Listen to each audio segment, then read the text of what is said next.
You ask Tiger to solve. This deals with linear equations with one unknown. The final result is p equals -3/2. Let's solve it step by step. Group all constants on the right side of the equation. Subtract 1/2 from both sides. Combine the fractions.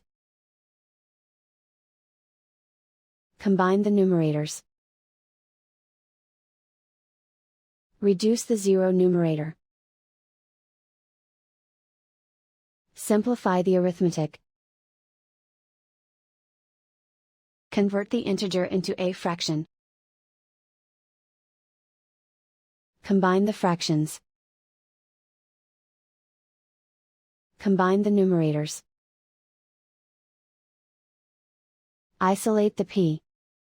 Multiply both sides by inverse fraction 3/-1.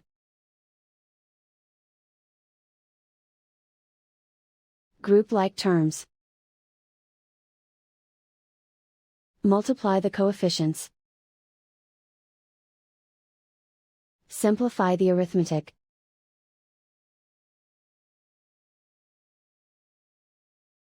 Multiply the fractions. Simplify the arithmetic.